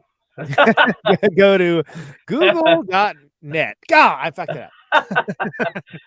But yes, that's that song is what spawned that. So nice. Which is cool because it wasn't.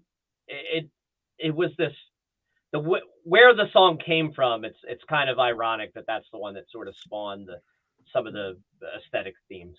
Sure. Yeah. Considering that it wasn't even of that epoch necessarily. Yeah, exactly. Yep. Second favorite song title on the record, Paid in Prayers.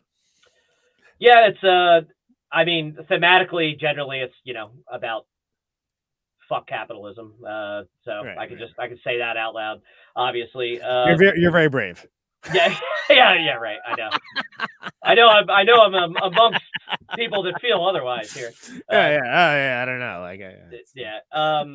But no, obviously with the song title, "Paid in Prayers." But I love it. I mean, it's like the and it's how much is thoughts and prayers worth? Turns out literally nothing. Yeah, for real. Yep, it's literally nothing. The song itself. Well, we got Scott Evans to do guest vocals on it, so. That's, okay, sure. Of course. And, that makes sense. And I've been quick study. I totally missed that. I've been told it's hard to do that. So I had nothing to do with it. It was all Itarya. So. All right. Well. That's, your consigliere, yeah. But yeah, I'm a fan of the song. It's one of those songs that has it's like a long riff. Yeah. Like it's a bass riff that takes about 40 seconds to complete, and it happens over and over again with the guitars and drums doing very different things each repetition. And so the way that came about sort of made it, without it intentionally happening, be like a vocal driven song. And that's why it was pretty cool to have Scott, dip into that. And, his voice sounds like his voice, but he and Itarya sing together on a lot of parts, and it's very cool. It's a cool blend. Yeah, their voices sound really rad together. So yeah, and it's not something that even if you're a fan of one band or the other, like it's not necessarily something you could even necessarily expect. That's like, oh wow, okay, that sounds interesting. Totally, yeah. You put chocolate in my peanut butter. Yep. Scott would love that characterization, by the way. Oh yeah, yeah. Chocolate. Yeah. You had to say it. All right. Libertarian noise rock. Yeah. Another guest solo on this one. Our friend Alex Cheskis, he plays in Sunburster. Another good friend of ours who he was actually supposed to fill in for the tour we just did with Cherubs.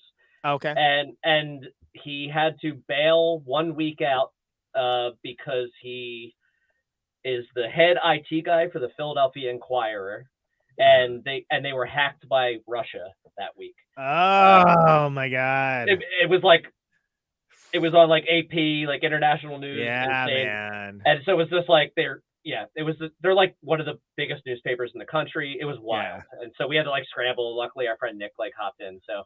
Yeah, figured I'd tell that little story there. No, that's hard relatable. For what is amazing, I feel like there should be like a secret support group of all like noise rock people that like are in IT, right? Because there's a lot of that. I know.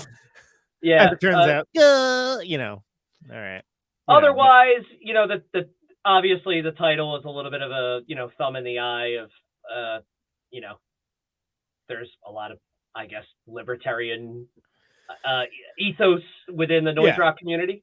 And I mean, is it poking fun at that a little bit? And, it seems like it's having a laugh, not necessarily espousing like some hard strong political belief system. I saw. I mean, we are surely not libertarians. I will at least say that much. So we are making fun of it a bit, but it is having a laugh. I saw someone refer to it as a title that maybe McCluskey would use, and I think that's a great way to. Oh no, absolutely. So, yes. Yeah. When I saw that, I was like, that's a great way to describe it. It's a very Falcoism, for sure. Yeah, right on. Yeah. I think that's exactly what someone said. It was Falcoism. So that's McCluskeyism. It's a thing. Yeah. Feel You is the next one. I guess the song doesn't have like a giant story behind it. It just like, it sort of came together, and it's like, I think it's one that we're really looking forward to playing live. Another one where we dove into the two guitar elements, but only on certain parts. Like this was one of those songs where the two guitars like are intentionally doubling each other quite a bit. Right. The lyrics are very generalized. It was sort of us just trying to get a vibe across. So there's not like a giant story behind it, but it's one of our favorites to play like in the space together. But I don't think there's anything like insanely like prolific happening, or there's not like a giant story behind it. It's not compulsory. Yeah, it's just a heavy rock song, That's a song by the band Rid of Me, and it's on the record Access to the Lonely. Who knew? That we're very excited to play. We might open our sets with it in December. Oh, okay, there you go. And then you got the last song here, The Weekend. Yeah, this is the only song that has synth on it. I think there's going to be a lot more of this to come on the next record. Like we definitely it's a very, we wanted to go down a little bit of like the Cure path with it. But we wanted to do a two guitar, like synthy. We were directly referencing, like, especially with the synth, we were referencing like Killing Joke when we made it. Okay, sure. Yeah. I can hear that. Yeah. And like, the lyrics are heavy. This is probably I think a band, the only time like bands band reference Killing Joke is when they're industrial bands for some reason. I'm like, why? I don't know why. Like they're like abjectly know. post-punk and like interesting, Totally. like cool guitar stuff, and they're always out of But- that conversation. I don't know. Totally. And I Except for the showed- Chris Spencer. Yeah, true. Oh my God. Yeah, for real. Well, he knows what's up for sure. No, he does. Yeah. Yeah. This is one of the favorites of the band, I think. And this is the one where in the bridge, like by no means do we do anything complicated on the guitars, but we wanted like the Thin Lizzy, like the harmonizing on it. Instead of doing simple harmonizing, we like dance between like some ugly harmonizing back to the It goes in and out. Yeah. It gets ugly and then comes back to the not so ugly. And like we talked about Thin Lizzy and that because they occasionally do that where there's a couple ugly harmonies, but then it like gets like really pretty again. And like I think that's a nice, it's a nice contrast. And so it was one of the most fun ones to do in the studio.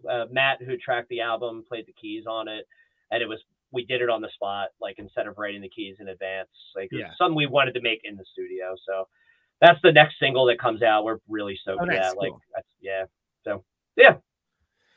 Well, there you go. So that's Access to the Lonely. How about that title? Like where did that is it just like getting on the general vibes, or did you have the title beforehand? It's from the song Hell of It. Yeah, I was gonna say I know it's a line, but like oh well, it's it's I'm the devil made of access to the lonely. Like the way you feel when you are. I mean, I'm probably gonna get it wrong. The way you feel when you are when you want to do drugs and get drunk and get fucked up, and like the access to the lonely is literally like the city or social media and like you're the devil made of those things and you succumb to it, and that's I'm speaking for Itarya here. Exactly. It's best I can do the way I understand it. We'll make some open disclaimer that the lyrical concerns of Rhythmy are not being represented by Mike McGinnis. Yeah, it's fine. It's fine. It's all, like I said, I can have her on sometime too. Absolutely. Yeah, that's what it means to me anyway. So yeah, well, and it's an awesome record, man. Like it's cool. Thank you. I think folks should definitely check it out. What are you doing in terms of live set with this? Like, is it sort of like this is like brand new page? Like we played most of what we played on that Cherub tour where we played Your Fest. We were playing mostly songs off this album. Okay. Well, at the time I was like, I don't know this song. Yeah, totally. Yeah, I think we were playing like no, for sure, and we knew that, but it was like. We were in the process. I was also just struggling to get the live stream going up. Oh, I know. Yeah. And failing. Oh, you're off the hook, my man. No, but we've been playing it all live already for a minute. Yeah. And we haven't announced. We're going to announce next week the record release shows. We're doing like a short run. When does this come out, by the way? Well, again, if people aren't listening to it live, then they're going to be hearing it early next week. So. Yeah, right on. Well, next week we're announcing record release shows.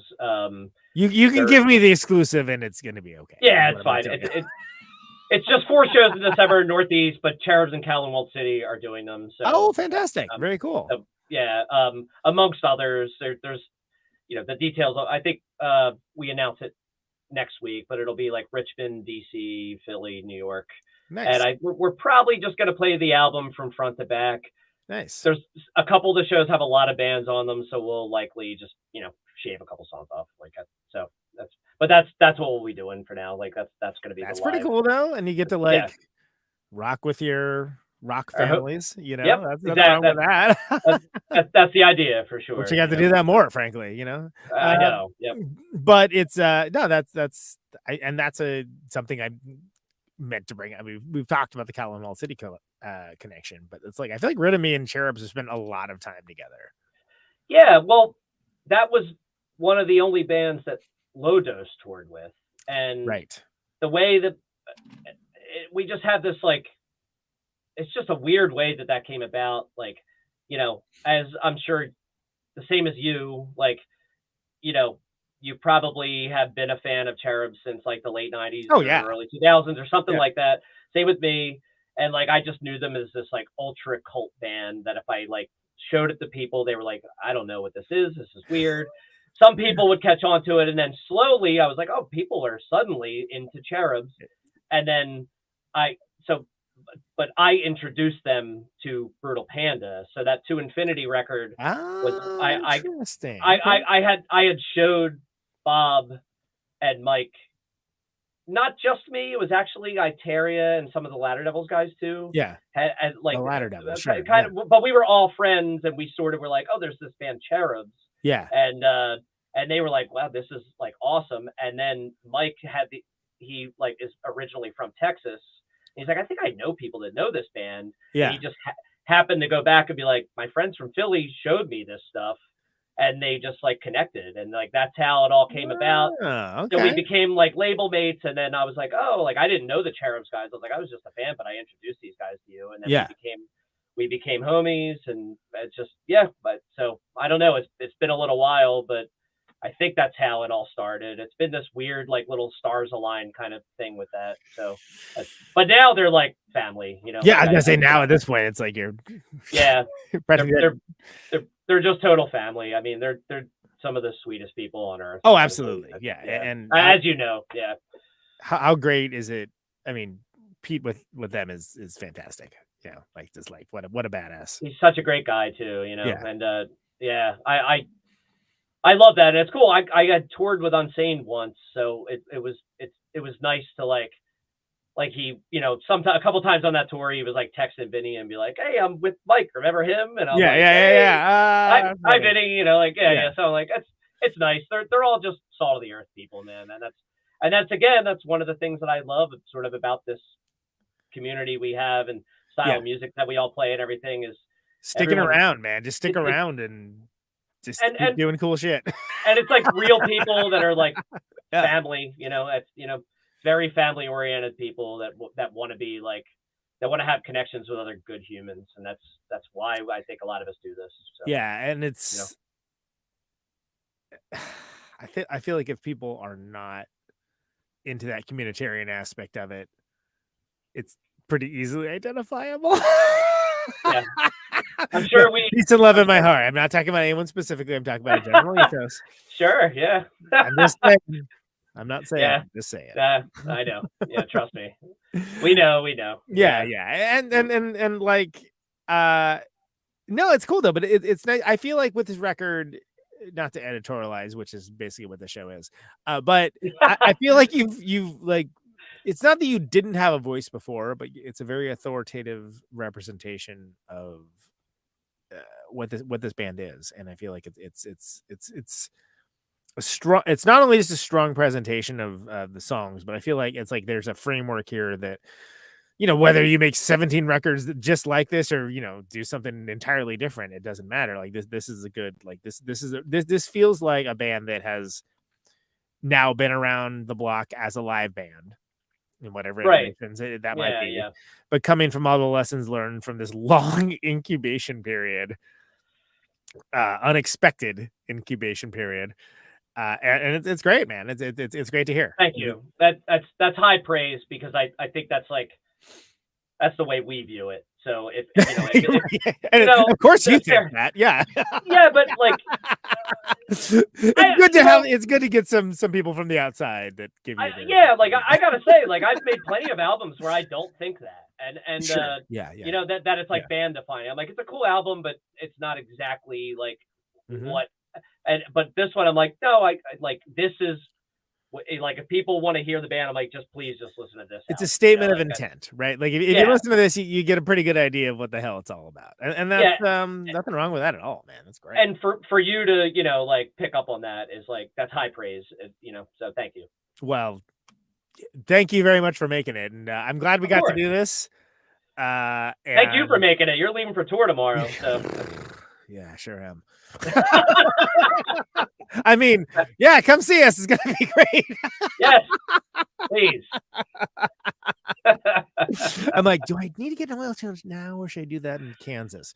Anyway, Mike, it's been a pleasure, man. Yeah, likewise. Hell yeah. Thanks so much. Again, best place for people to get it. Oh, we didn't even really talk about knife hits. Do you want to just do you do a lot of stuff? Yeah, you want to do a quick thing?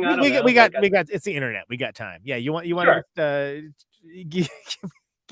tell me about knife hits. First of all, amazing reference. Thank you. Yeah, and I barely smoke weed anymore, so it's hilarious. Right. But when I started when me and a couple of my friends started the label in maybe 2004, I think it was, we were actively doing many knife hits. Right. These days, not so much, but I won't turn one down if it's offered to me. There you go. So really, if we want to make it quick, it started back then. You don't even make it. It's fine. It's the internet. There's plenty of time. It's fine. Yeah. It's fine. Take your time. Take a deep breath. Sip a beer. Exactly. Take it. It's I'm not trying to rush you off at all. I just have a natural kind of I kind of switch into a mode. It's like the same thing with a live set. It's like, yo, wrap it up. I'm right there with you. That's the thing. Anyway, when two people that have that mindset get together, they're like, let's go. Right. I'll be right there, Conan. I'm going to help you load the van. Right? Yeah, exactly. we got a 10-hour drive tomorrow. Yeah, for sure. No. Take your time with it. You don't need to rush. It was born of it was just filling a void. Bands, it was an early fight amp thing. We were doing a 7-inch. We needed a label. We didn't want to talk to other labels. We just wanted to do it ourselves. Me and the members of Fight Amp and our friend Kevin Campbell, he was one of the founding members of it.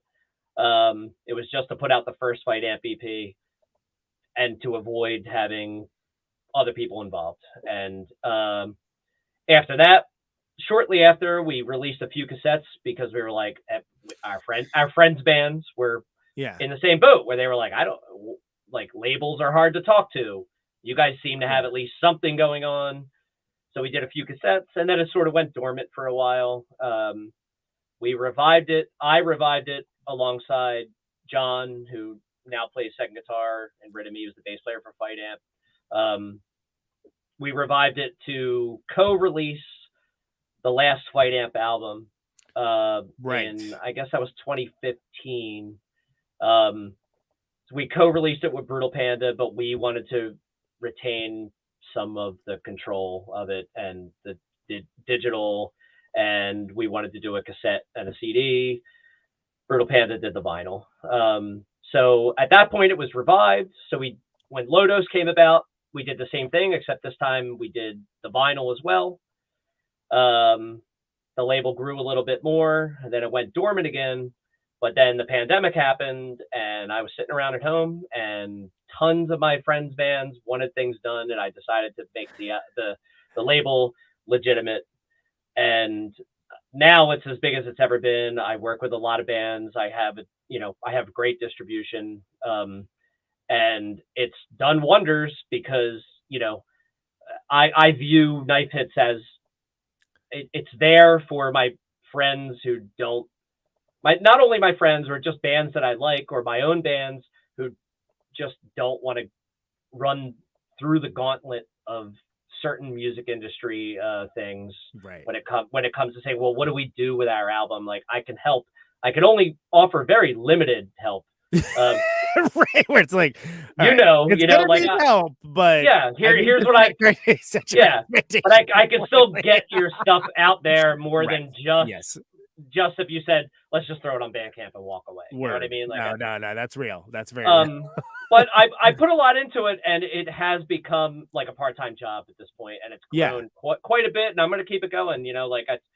I can only do so much on one guy. Like, I only have so much time and finances. I can't do things that make me lose money. Like, some labels can do that and just vary it into one of their bands that sells a lot. Actually, it makes money. Yeah. Yeah, so it's limited, but being able to also control my own band's destiny when it comes to that.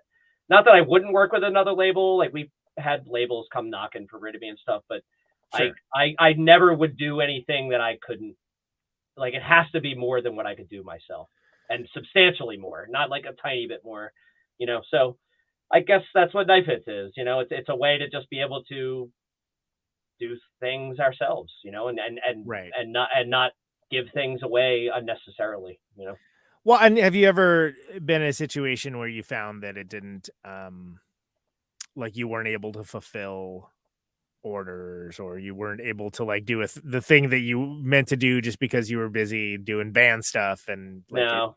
Okay, well, there you go. Then you're doing great. I think that the way you describe yourself, I'm very much like that. Like, Yeah. I'm not, I don't let things slip through the cracks when it comes to that. I can't, I will say, I say no to a lot. Like the amount of Sure. submissions I get with Knife Hits, like I say no to things that I actually really love.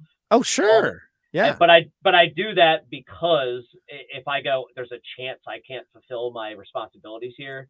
Yes. And I'm going to let somebody down. I'd rather just say no and just, and cut the cord right there, rather than say, oh yeah, I'll do it. And then go, oops, I dropped the ball. I half-assed it. My bad. Yeah.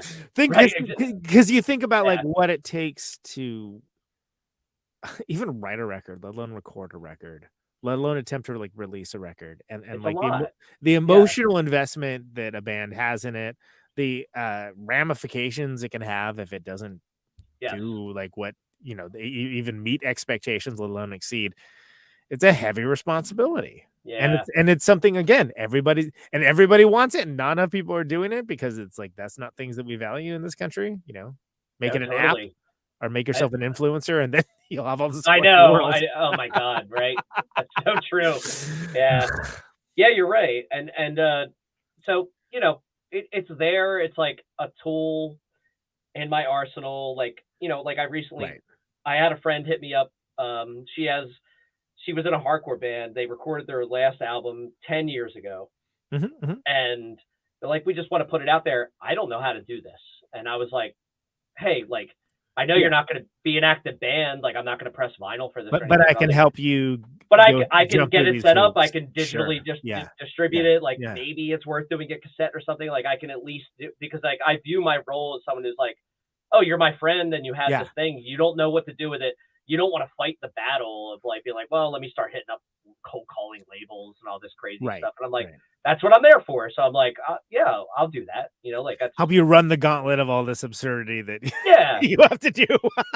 Totally. And I know.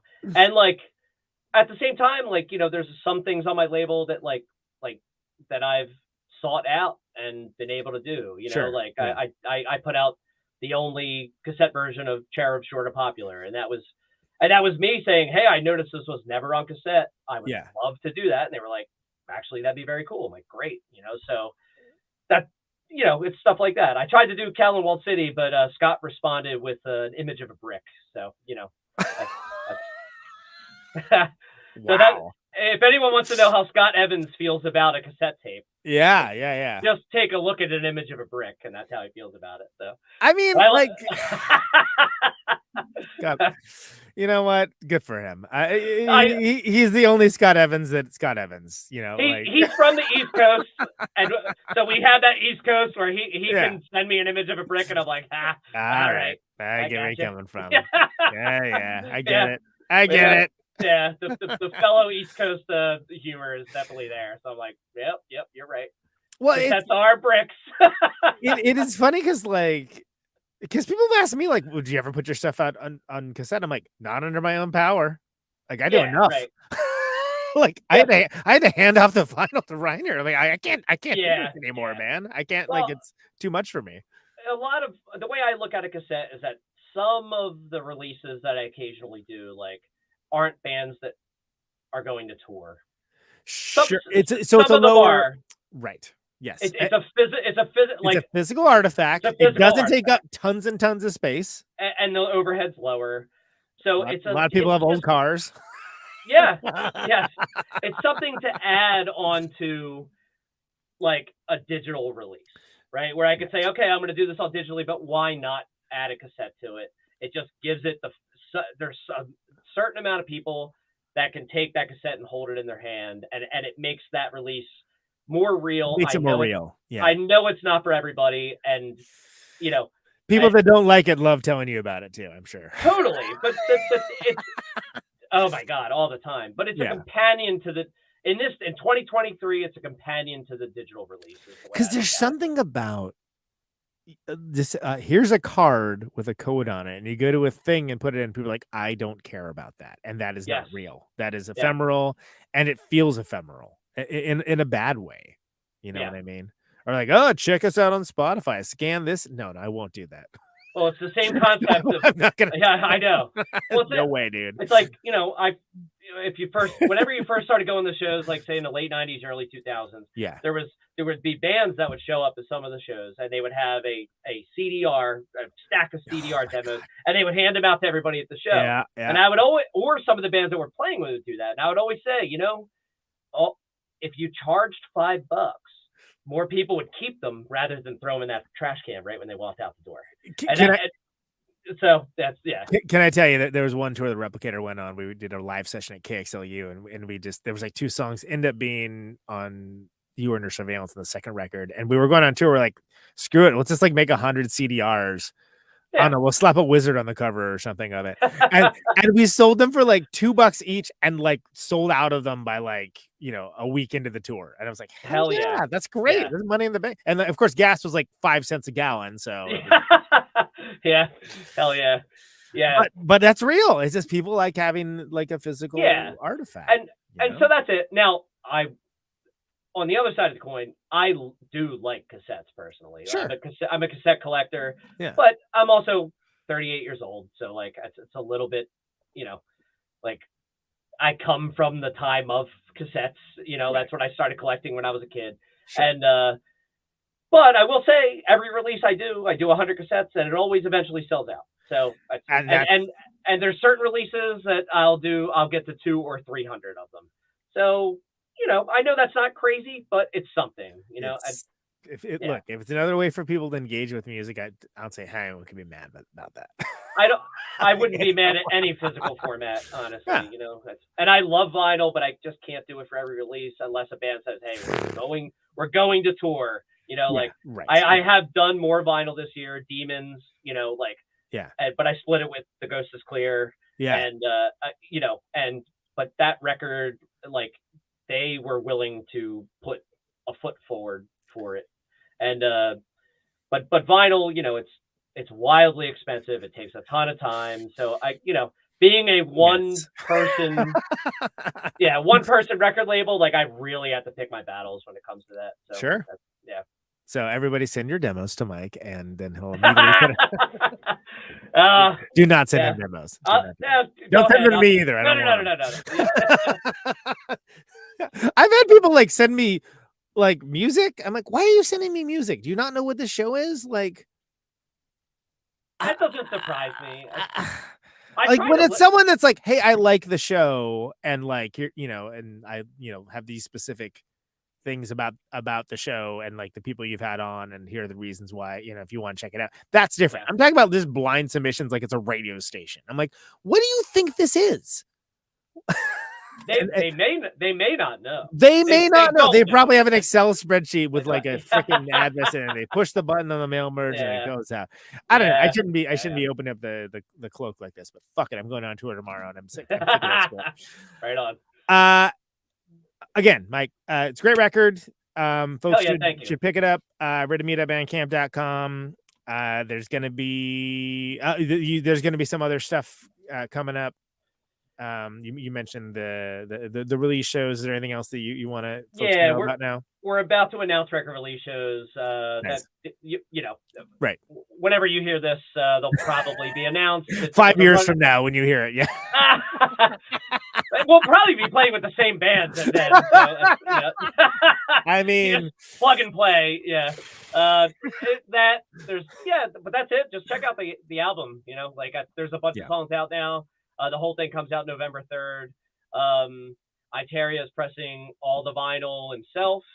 I totally forgot that she's doing that. That's so awesome, man. Yep. I love that stuff. Yep. And and it's a split release between my label, Knife Hits, and a new label called Den of Wax, they're doing like the deluxe vinyl version, like Okay.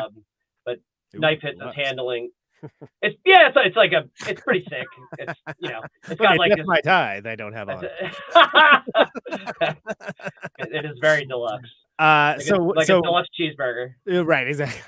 It's a vinyl royale, actually. Yes, yeah. That's what they call it in Europe. Yep. If you want to get the deluxe version, there's like, I feel like there's a lot of entries for cool stuff on the Rid-O-Me site. There you get t-shirts, bundles. There's a whole.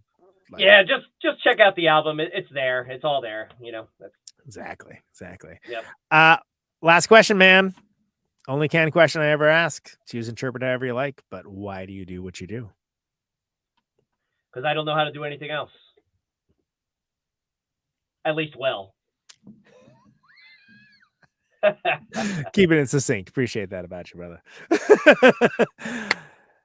Dude, thanks so much. Thanks for being on the show. And yeah, thank you. Appreciate it. See you down the road. Hopefully sooner rather than later. Have a great tour. All right, thanks, brother. Appreciate it. Oh, there he goes. That was fun. That's Mike McGinnis. Let's close this sucker out. I'm gonna play us out with one of the songs here.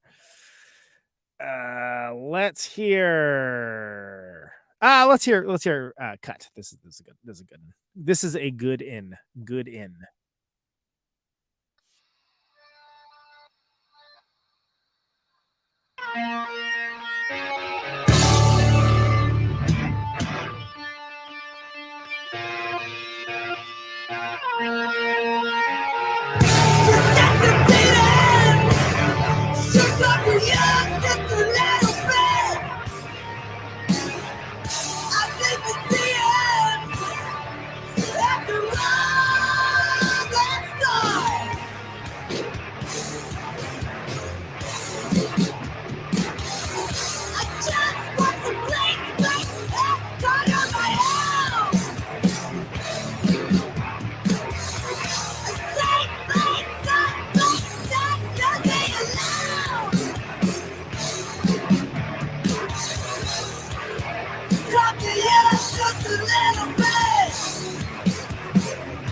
There you go. That was one off the new Rid-O-Me. everybody. Yeah, Rips. That is Access to the Lonely is the name of the record. Readme.bandcamp.com. I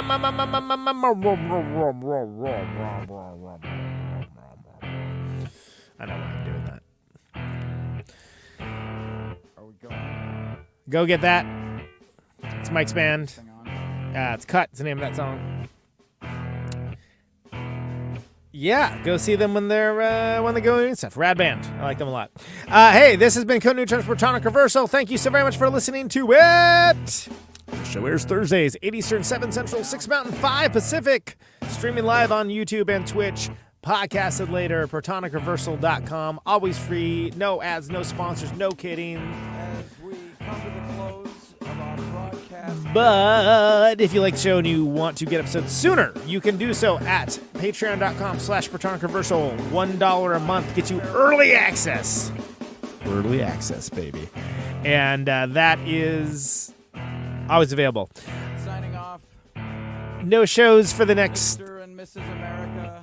couple weeks. Ships at sea. I'm out on tour, but there's a bunch of good stuff coming up in October, so stay tuned, as always. Thanks to everyone for sharing the episodes around. And leaving reviews, liking, subscribing to your platform of choice. You know the vibes. You know how it is. 2,000 watts of power. All that helps people find the shows. It's a darn nice thing to do. If you Ionize the air.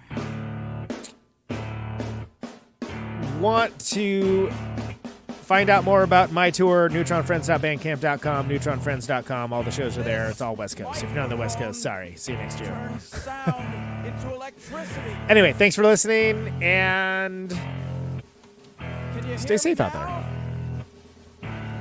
Out on Route 128, Check you later. dark and lonely. I got my radio on. Can you hear me now?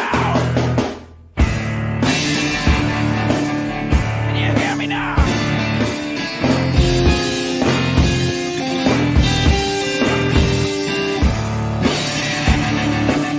Can you hear me now?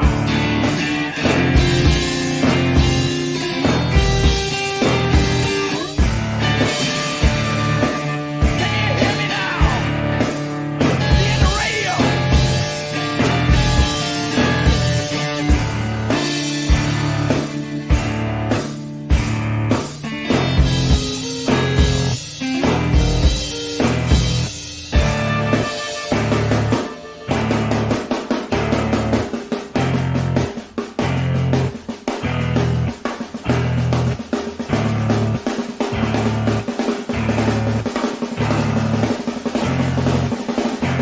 And that snare drum and that drum roll means we've got a winner.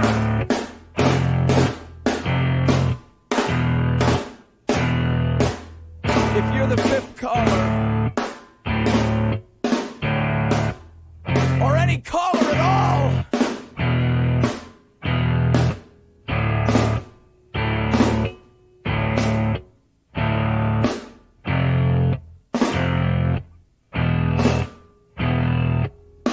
welcome to my top 10.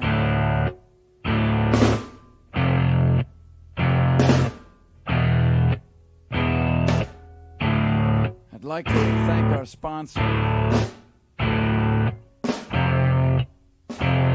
But we haven't got a sponsor. Not if you were the last man on earth. She was prepared to prove it. This one goes out to a special girl.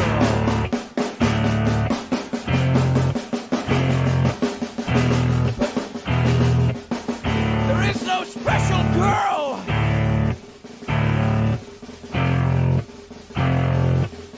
It's the end of radio. The last announcer plays the last record. The last what? Leaves the transmitter. Circles the globe in search of a listener. Can you hear me now? Can you hear me now?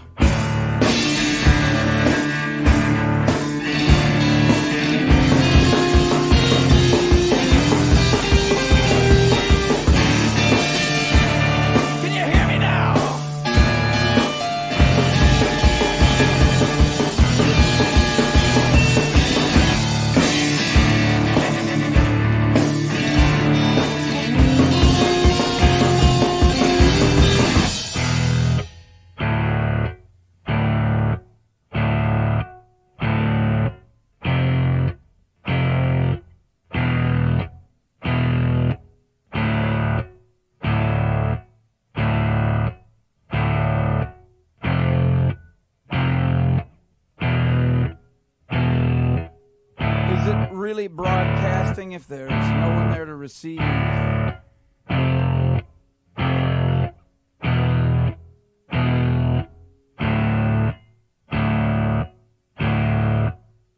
the end of radio.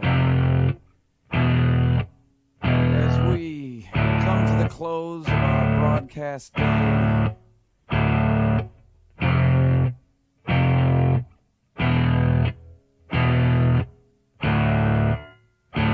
got my radio on.